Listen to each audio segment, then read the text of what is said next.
Hi అండి, ఎలా ఉన్నారు? అందరూ బాగున్నారా? నేనైతే ఈరోజు లెమన్ రైస్ చేస్తున్నానండి. మొట్టమొదటిగా ఫస్ట్ కావాల్సినటువంటి రైస్ తీసుకోవాలి. ఆరబెట్టేశాను అన్నమాట. అన్నం వండి ఆరబెట్టేశాను. తర్వాత పచ్చిమిర్చి తీసుకున్నాను, కరివేపాకు, కొత్తిమీర, సరిపడా నిమ్మరసము, ఆర్గానిక్ పసుపు అండ్ ఇంకా పప్పులండి. పచ్చెనగపప్పు, మినప్పప్పు అండ్ వేరుశనగపప్పు, జీలకర్ర, తర్వాత ఆవాలు, సరిపడా ఉప్పు, సాల్ట్ తీసుకున్నాను. మొట్టమొదటగా ఫస్ట్ సాల్ట్ అయితే మనము ఇట్లా వేసేసుకోవాలన్నమాట. ఎంత సరిపోతుందో అంత వేసేసుకోవాలండి. తర్వాత సరిపడా నూనె పోసుకున్నాను. కొంచెం నూనె ఎక్కువే పడుతుంది. ఇవన్నీ కూడా వేయించేసుకోవాలి మనము. ఇప్పుడైతే ఇవంతా వేగిపోయాయండి. కొంచెం నూనె అయితే ఎక్కువే పడుతుంది అన్నమాట. అన్నీ వేసి వేయించేసాను. తర్వాత ఇది 2 టైప్స్లో చేయొచ్చు. కట్టేస్తున్నాను స్టవ్. దీన్ని తీసుకొని దీంట్లో ఉడకబెట్టేసి చేయొచ్చు ఒక మోడలు. ఇప్పుడు చేసే మోడలు ఇంకొక టైప్ అండి, చాలా బాగుంటుంది. ఇలా కూడా మీరు ట్రై చేయండి. ఇలా పచ్చిగా ఉన్నటువంటిదే దీంట్లో అయితే పోసేసేయాలి. మనకు ఎంత పులుపు అయితే మనం తింటామో అంత పోసేసేయడము. తర్వాత ఈ మనం చేసాం కదా, ఇది వచ్చి దీంట్లో వేసేయడము. ఇంకేముందండి, మామూలుగా కలిపేసేయడము. ఓకేనండి, కలిపేసాను. చాలా బాగా వచ్చింది. ఈ విధంగా పప్పులు మనం సపరేట్గా వేయించి వేస్తాం కాబట్టి చాలా బాగుంటాయి తినడానికి.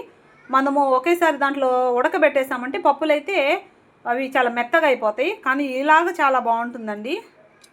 ఓకే, చాలా అంటే చాలా సూపర్గా ఉంటుంది. ఇంకొక విషయము ఏంటంటే, ఎప్పుడైనా ఇటువంటి కలిపేటప్పుడు హస్తంతో అయితే కలపాలండి. ఇలాంటి గంటెలతో కలిపినప్పుడు బాగా కలవదు. ఇలాంటి వాటితో మనం కలిపినప్పుడు చాలా బాగా ఈజీగా మనము కలిపేయచ్చు అన్నమాట. ఇంకోటి ఏంటంటే, చేసిన వెంటనే తింటే మాత్రము ఎలా ఉంటుందంటే చాలా పుల్లగా అనిపిస్తుంది అన్నమాట. ఒకసారి చూద్దాము, మీ ముందు ట్రై చేస్తాను నేను. ఇంకా కొత్తిమీర కూడా చల్లుకోవచ్చు కావాలంటే. నేనైతే ఒకేసారి వేయించేసాను. చూద్దామండి ఎలా ఉందో. నాకైతే చాలా ఇష్టము. చాలా బాగుందండి. ఒక 1 అవర్ అయితే ఈ పులుపు అంతా కూడా అన్నానికి పట్టేస్తుంది అన్నమాట. నచ్చిందా అండి? నా స్టైల్లో ఈ పులిహోర చేశాను.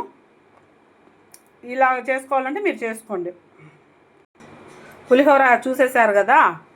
ఇప్పుడు నేను నిమ్మకాయ జ్యూస్ ఎలా చేస్తానో చూద్దాము.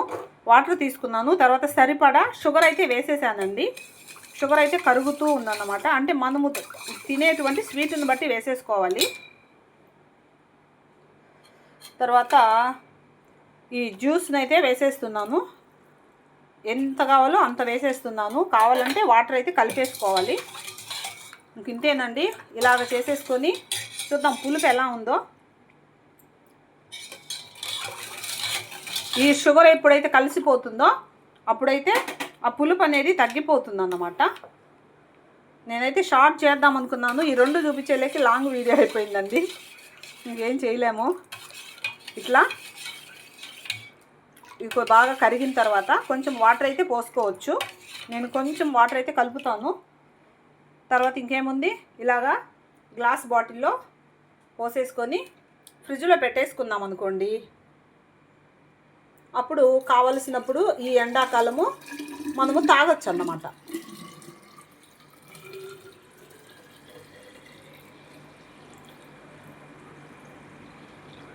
చూసారా, పోసేసాను. ఇంకైతే మూత పెట్టేసి ఇంకా ఫ్రిడ్జ్లో ఉంచేస్తాను. అవసరమైనప్పుడు మనము తాగుతూ ఉండొచ్చు. కొంచెం కూల్ అయితే కొంచెం బాగుంటుందన్నమాట. ఓకేనండి, ఈరోజు వీడియో మీకు నచ్చిందా? ఈరోజు మనం పులిహోర చేసుకున్నాము అండ్ నిమ్మకాయ జ్యూస్ చేసుకుందామండి. తర్వాత ఇంకొక మెయిన్ ఏంటంటే, ఇవి చూసారా, ఇవి అయితే వేస్ట్గా పడేయాల్సిన అవసరమే లేదండి. ఇవి చక్కగా నేనేం చేస్తానంటే కుండీ దగ్గర తీసుకెళ్ళి కొంచెం మట్టి లోడి దాంట్లో వేసేసి మరలా మట్టి కప్పేస్తాను. అప్పుడు ఇవి ఏమవుతున్నాయి అంటే మంచిగా ఎరువు తయారైపోతాయి అన్నమాట. చెట్లకు మంచిది నిమ్మకాయలు అండ్ మనకు మంచిదండి. సి విటమిన్ కాబట్టి, ఫుల్ సి విటమిన్ ఉంటుంది కాబట్టి మనము కంపల్సరీ వారానికి 2 సార్లు తీసుకుంటే చాలా మంచిదండి. ఎందుకంటే సి విటమిన్ తీసుకోవడం వల్ల క్యాన్సర్ కూడా రాకుండా ఉంటుంది. క్యాన్సర్ వచ్చినటువంటి పేషెంట్స్ కూడా చక్కగా ఈ సి విటమిన్ అనేటువంటిది ఎక్కువగా తరచుగా ఇస్తూ ఉన్నట్లయితే ఇంకా క్యాన్సర్ కూడా రాదన్నమాట. ఓకేనండి, మరొక మంచి వీడియోలో మరలా మీ ముందుకు వస్తుంది మీ లతా శ్రీనివాస్. నచ్చిందా అండి? నచ్చినట్లయితే మీరు అందరూ లైక్ చేయండి, షేర్ చేయండి అండ్ కామెంట్ పెట్టండి. ఈరోజైతే దేవుడి దయ వల్ల 2 అయితే కంప్లీట్ అయిపోయాయి. ఓకే, బాయ్ అండి.